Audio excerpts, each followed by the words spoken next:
I didn't realize my children had stopped listening to me until I heard myself giving the same advice for the third time, and no one even reacted. It wasn't that they argued. It wasn't that they disagreed. They just moved on, as if I hadn't said anything at all. And somehow, that silence felt heavier than any disagreement ever could.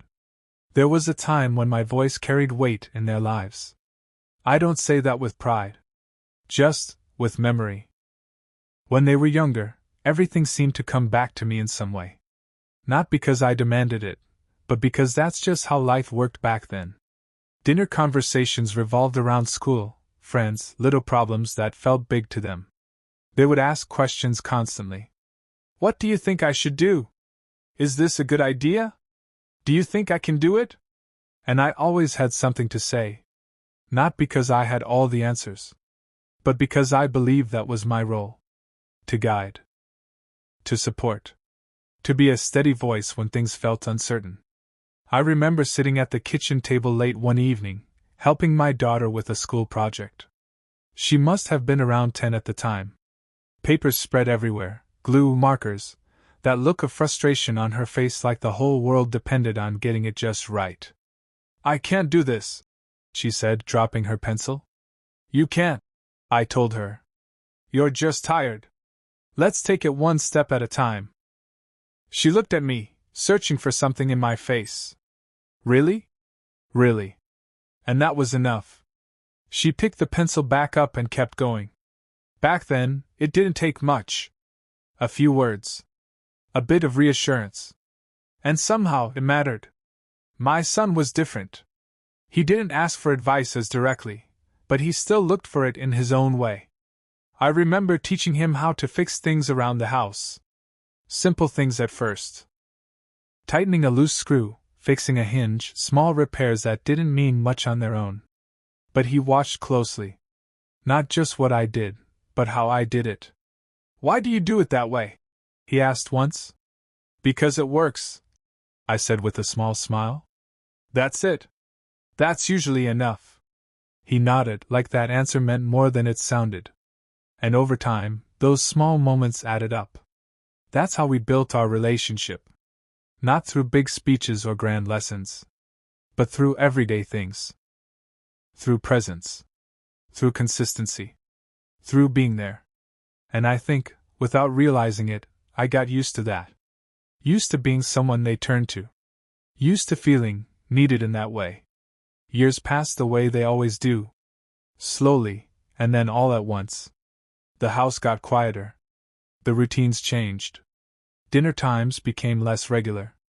Then less frequent. Then, occasional. They grew into their own lives. And I told myself that was the goal all along. That it meant I had done something right. But no one really prepares you for what comes after that. For the space it leaves behind. At first, nothing felt wrong. Just different. They still called. Still visited. Still included me in things. But the nature of those conversations began to change in ways that were so subtle, I didn't notice at first. It started with small things. I would offer a suggestion, the same way I always had. Something simple. Something practical. And instead of engaging with it, they would nod. Or say, yeah, maybe. And then move on. At first, I didn't think much of it. People get busy. Conversations shift. Not every moment needs to turn into a discussion. But then it happened again. And again. And again. I remember one particular afternoon. My son had come over to talk about something at work. He was dealing with a difficult situation, something involving a decision he wasn't sure about. We sat at the table, just like we used to. He explained everything. I listened carefully. And when he finished, I gave him my thoughts. Not in a forceful way. Just calmly. The way I always had. He nodded. Looked down at his phone for a second. Then said, yeah, I'll figure it out. And that was it. No follow-up. No questions. No real engagement. Just a quiet closing of the conversation. I told myself it was nothing. That he probably just needed to think about it. That not every response has to be immediate. But something about it stayed with me longer than it should have. A few days later, I asked him what he ended up doing. "Oh, I just went with what felt right," he said. "Did it work out?" "Yeah, it's fine." I nodded. And that was the end of that. It wasn't that he ignored me completely. It was just that my input no longer seemed to matter in the way it once did. The same thing started happening with my daughter. She would tell me about things in her life, decisions she was making, changes she was considering. And I would respond the way I always had. Carefully. Thoughtfully. Trying to offer something useful. But more and more, I noticed that my words didn't land the same way. They passed through the conversation without leaving much of a mark. One evening, she called me about a situation with her job.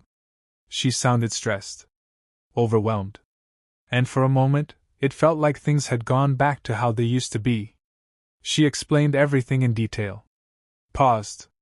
Then asked, "What do you think?" And I felt something shift inside me. That familiar sense of purpose. Of being needed. I took my time. Gave her my honest thoughts. Tried to help her see things clearly. She listened. Didn't interrupt. And when I finished, there was a brief silence. Then she said, "Yeah. I don't know. I think I'm just going to do what feels right." Not dismissive. Not rude. Just distant. Like my words had been heard, but not really considered. We ended the call a few minutes later. And I sat there for a while afterward, holding the phone in my hand. Trying to understand why something so small felt so significant. It wasn't about being right. That's not what bothered me. I don't need to be right. What stayed with me was the feeling that I had slowly moved from being a voice that guided to a voice that simply existed in the background. Still there. Still speaking. But no longer shaping anything. I started paying more attention after that. Not in an obsessive way. Just noticing. The pauses. The way conversations shifted. The way decisions were made. And a pattern began to emerge. They didn't come to me for advice anymore. Not really. They came to talk. To share. To update. But not to ask. And when they did ask, it felt more like a formality than a need. Like something they said out of habit. Not because they were actually looking for direction. At first, I told myself this was normal. That this is what happens when children grow up. They become independent. They trust their own judgment. They build their own way of thinking. And that's a good thing. It should be. But there's a difference between independence and distance. And I wasn't sure where we were anymore. One night, I found myself sitting alone in the living room, the house quiet in that familiar way. The kind of quiet that doesn't feel peaceful. Just empty. I thought about all those years. All those conversations. All those moments when my words mattered. And I realized something I hadn't wanted to admit.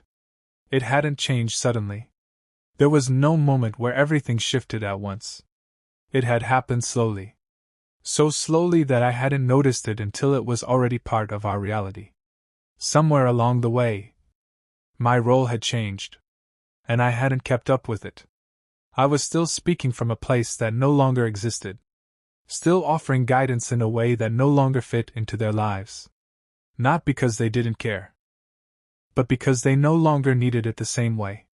And that realization didn't feel sharp. It felt quiet. Like something settling into place. Not painful. Just undeniable. I leaned back in my chair and stared at the ceiling for a while. Letting that thought sit with me. Not fighting it. Not trying to explain it away. Just acknowledging it. And for the first time, I wondered something I hadn't considered before. If they didn't need my advice anymore, then what did they need from me now? And I didn't have an answer to that yet. But I could feel something beginning to shift. Not in them. In me. Like I was starting to understand something I had been holding on to for too long. And I knew, the next time one of them called, I might need to listen differently than I ever had before. The next time my daughter called, I noticed it right away. Not just that she was calling, but how I felt when I saw her name on the screen. For years, there had always been a quiet sense of readiness in those moments. A kind of instinct that would rise up in me without thinking. Be present. Be helpful. Be ready to say something that matters. But this time, something was different. I didn't feel that same urgency to respond with answers. I just felt curious. I picked up the phone. Hey. Hi, Dad. Her voice sounded a little tired, but not overwhelmed. Just the kind of tired that comes from living a full life. How are you? I asked. I'm okay. Just a long day. We talked for a bit. About work, about small things that didn't really require fixing or solving. And I noticed something I hadn't paid attention to before. She wasn't asking for advice. She wasn't leading the conversation toward a question. She was just talking. And for once, I didn't try to steer it anywhere else. I just listened. Really listened. Not with the intention of preparing a response.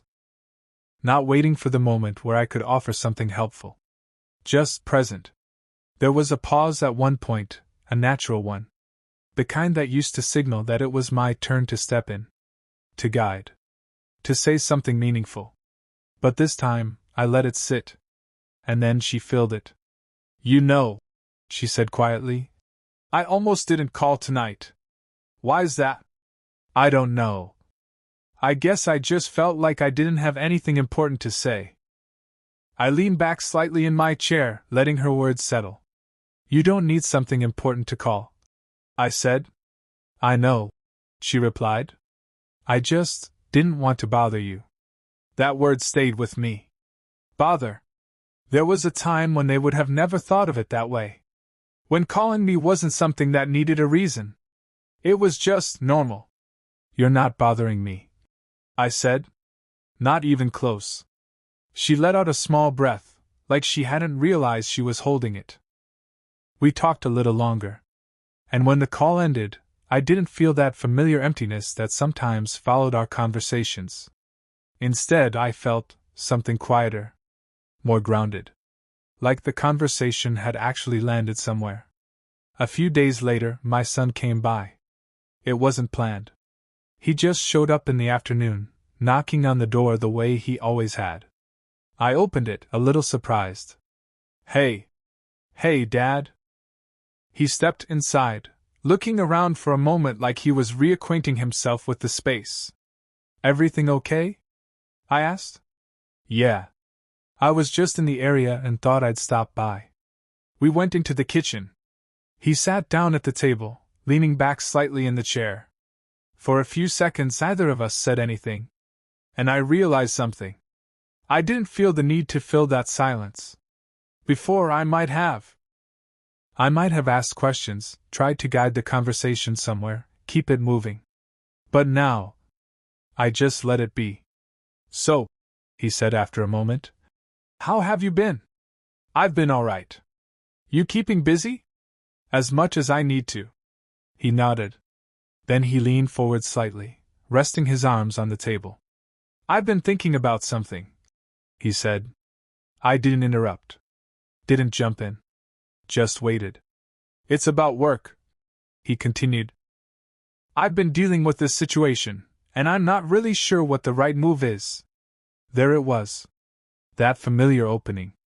That moment where, in the past, I would have immediately stepped in. Offered my perspective. Tried to help him find clarity. And I felt that instinct rise again. That old role, still sitting just beneath the surface. But this time, I held it back. Not completely. Just enough. What do you think your options are?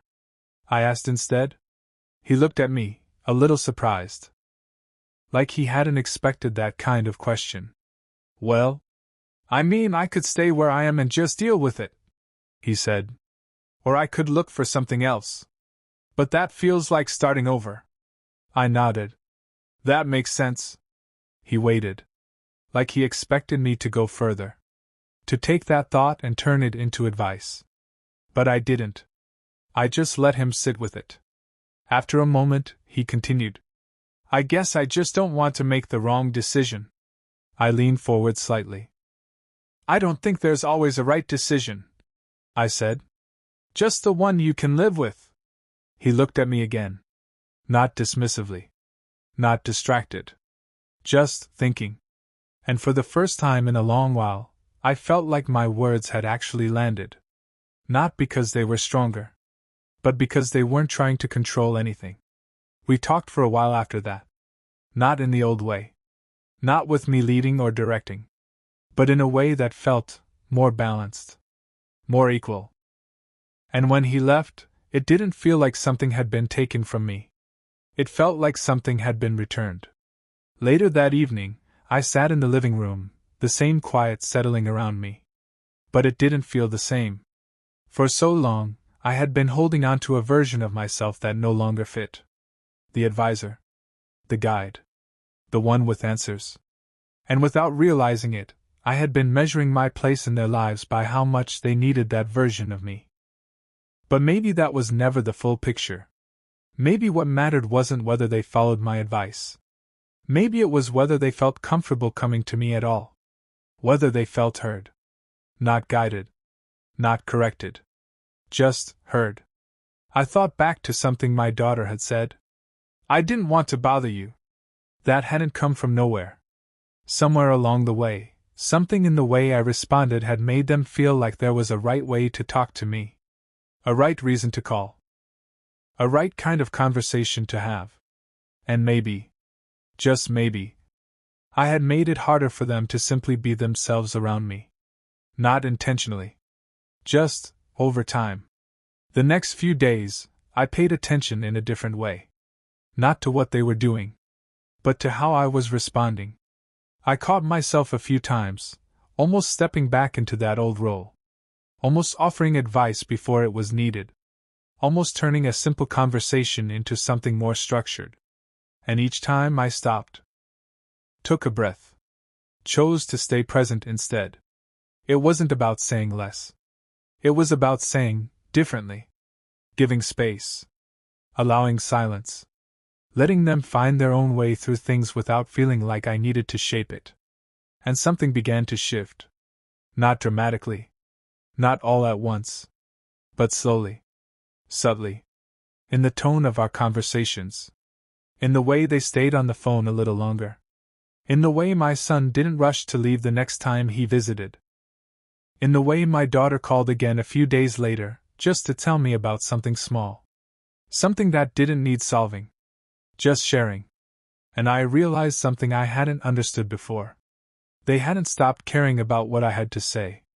They had just stopped needing me to say it the same way. They didn't need answers.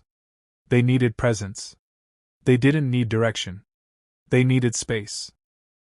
And I had been giving them something they no longer needed, while holding back something they still did. That realization didn't feel heavy. It felt clarifying. Like something coming into focus after being slightly out of place for a long time. And for the first time, I didn't feel like I was losing my place in their lives. I felt like I was finally starting to understand what that place actually was. Not what it used to be, but what it could be now. And I knew there was still something more I needed to face. Not about them, but about myself. About why it had been so hard for me to let go of that old role in the first place. Because understanding them was one thing, but understanding that was something deeper. And I wasn't quite there yet. It took me a little longer to understand that part. Not because it was complicated, but because it was uncomfortable. Letting go of something you've held onto for most of your life rarely feels natural, even when you know it's time. For years, I had defined myself in a very specific way. Not out loud. Not in words I ever said to anyone. But quietly, in the way I showed up every day. I was the one they came to. The one who helped them make sense of things. The one who could step in when something felt uncertain. And somewhere along the way, that stopped being just something I did. And became something I needed. Not in a desperate way. Just, in a quiet, steady way that I didn't question. It gave shape to my role in their lives. It made me feel useful. And when that started to fade, I didn't notice it right away. But I felt it. In small moments. In pauses that lasted a little too long. In conversations that didn't land the way they used to. And instead of adjusting, I held on. Kept offering advice the same way. Kept speaking from that same place. As if nothing had changed. But things had. Not because they had stopped caring, but because they had grown. And growth changes the way people relate to each other. It doesn't erase connection. It reshapes it. The moment it truly became clear to me didn't come during a big conversation.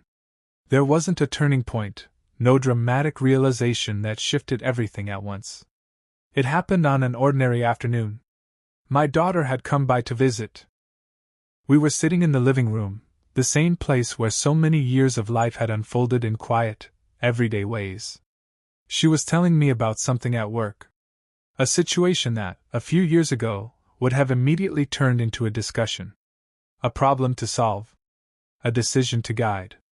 And I could feel that old instinct rise again. That familiar urge to step in. To help. To offer something that would make things clearer for her. But this time, I paused. Not because I didn't have anything to say, but because I wanted to see what would happen if I didn't. She kept talking, working through her thoughts out loud, saying things, then correcting herself, pausing, then continuing. And slowly, I realized something. She wasn't looking for answers. She was finding her own. She just needed space to do it. And in the past, I had been filling that space too quickly. Stepping in before she had the chance to get there on her own. Not because I didn't believe in her, but because I thought that was what being a good father meant. Helping, guiding, protecting. But sometimes, helping too quickly takes something away. It takes away the process. The confidence that comes from figuring things out yourself. That afternoon, I didn't interrupt. I didn't redirect. I just listened. And when she finished, she looked at me. Not waiting for an answer. Just checking in. I think I know what I need to do, she said. I nodded. I think you do too. She smiled slightly. Not a big reaction. Just something small. But real. And in that moment, I felt something shift inside me. Not loss. Not distance. Something else. Something quieter. Like I had finally stepped into a different version of the same role. Not smaller. Just different. That evening, after she left, I sat at the kitchen table for a while. The house was quiet, the way it always was at that hour. But it didn't feel empty. It felt settled. I thought about all the years that had come before this. All the moments where I had been the one to speak, to guide, to offer direction. And I realized that none of that had been wasted. None of it had disappeared. It had just done its job. It had helped shape them into who they were now. Into people who could think for themselves. Make their own decisions. Stand on their own. And somehow, I had been holding on to the idea that if they didn't need my advice anymore, then they didn't need me the same way. But that wasn't true. They still needed me. Just not for answers. They needed me for something simpler. Something I had almost overlooked. To listen. To be there without trying to fix everything. To offer presence instead of direction. And once I saw that, everything felt lighter. Not because anything had changed overnight, but because I had stopped measuring my place in their lives the wrong way. A few days later, my son called. We talked for a while. About work. About nothing in particular. And at one point he paused. I've been thinking about that situation I told you about, he said. Yeah? I figured it out. I smiled slightly. I had a feeling you would. There was a small pause. Then he said something that stayed with me longer than anything else. I like talking things through with you, he said. Even if I don't always take your advice. I let out a quiet breath. That's okay, I said. You don't have to. I know, he replied. I just like having you there. And that was it. Simple. Uncomplicated. But somehow, exactly what I needed to hear. After the call ended, I sat there for a while, letting those words settle.